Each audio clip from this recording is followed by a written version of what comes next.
बारिश का मौसम आते ही हम छाता, रेनकोट, वाटरप्रूफ फोन कवर खरीद लेते हैं। लेकिन एक चीज है जिसे ज्यादातर लोग इग्नोर कर देते हैं और वही सबसे खतरनाक साबित हो सकती है। वो है घर में करंट लगने का खतरा।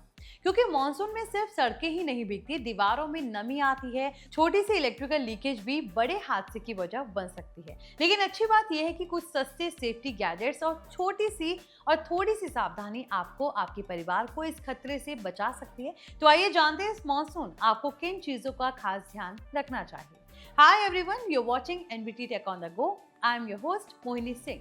तो चलिए वीडियो शुरू करते हैं और जानते हैं मॉनसून में सेफ्टी कैसे बरतनी है। मॉनसून के दौरान हवा में नमी काफी बढ़ जाती है और कई बार मॉइस्चर दीवारों, स्विच बोर्ड्स, वायरिंग तक पहुंच जाती है। ऐसे में अगर घर की वायरिंग पुरानी हो, अर्थिंग ठीक ना हो या कहीं करंट लीकेज हो रही हो तो इलेक्ट्रिक शॉक का खतरा काफी हद तक बढ़ जाता है। इसलिए सबसे पहले अपने घर की इलेक्ट्रिकल सिस्टम की जांच करवा लेना एक अच्छा फैसला हो सकता है। अगर लंबे समय से वायरिंग या अर्थिंग चेक नहीं हुई है तो बारिश शुरू होने से पहले किसी इलेक्ट्रीशियन से इंस्पेक्शन जरूर करवा लें।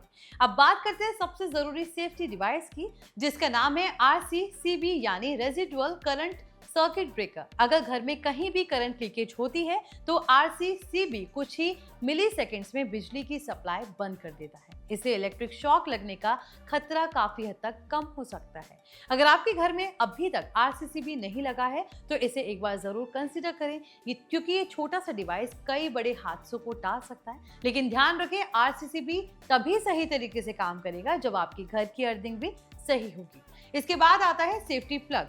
बारिश के मौसम में गीजर, वॉशिंग मशीन, रेफ्रिजरेटर, दूसरे हेवी इलेक्ट्रिकल अप्लायंसेस के लिए अच्छी क्वालिटी का सेफ्टी प्लग इस्तेमाल करना फायदेमंद हो सकता है। अगर किसी अप्लायंस में करंट लीकेज होती है तो सेफ्टी प्लग बिजली की सप्लाई को तुरंत कट करने में हेल्प कर सकता है। अगर घर में कहीं नमी है या आपको किसी मेटल सरफेस, पाइप या गीली दीवार के पास इलेक्ट्रिकल प्रॉब्लम होने का शक है तो उसे बिना चेक किए हाथ लगाने की गलती बिल्कुल ना करें।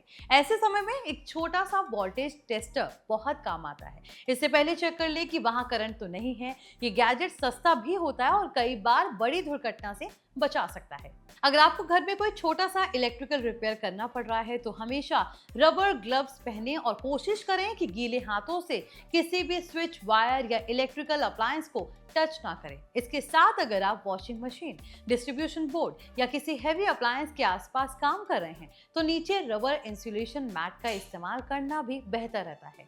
ये मैट जमीन से आने वाले करंट के खतरे को कम करने में हेल्प करता है। बारिश के दौरान एक और गलती बहुत से लोग करते हैं, थंडरस्टॉर्म या तेज बिजली कड़कने के समय टीवी, कंप्यूटर, वाईफाई राउटर या दूसरे इलेक्ट्रॉनिक्स को प्लग में ही लगा रहने देते हैं। ऐसे मौसम में वोल्टेज स्पाइक या पावर सर्ज का खतरा बढ़ जाता है, जिससे आपके महंगे इलेक्ट्रॉनिक्स खराब हो सकते हैं। अगर मौसम बहुत खराब है, डिवाइस इस्तेमाल नहीं कर रहे हैं तो उसका प्लग निकाल देना सेफ माना जाता है। सिर्फ गैजेट्स खरीद लेना ही काफी नहीं है, कुछ छोटी छोटी आदतें भी आपको सुरक्षित रख सकती हैं। जैसे कभी भी वेट हैंड से स्विच ऑन ऑफ ना करें, एक्सटेंशन बोर्ड पर जरूरत से ज्यादा डिवाइसेस कनेक्ट ना करें, खुले या कटे हुए वायर को तुरंत रिप्लेस करवाएं और अगर किसी स्विच बोर्ड से स्पार्क, बर्निंग स्मेल या क्रैकिंग साउंड आए तो उसे बिल्कुल इग्नोर ना करें। ऐसे सिचुएशंस में तुरंत मेन सप्लाई ऑफ करें और इलेक्ट्रिशियन से कनेक्ट करें।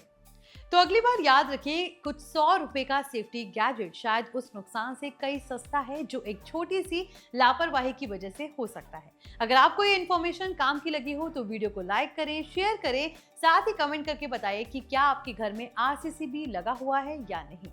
ऐसे ही टेक टिप्स और यूजफुल अपडेट्स के लिए NBT tech on the go को सब्सक्राइब करें।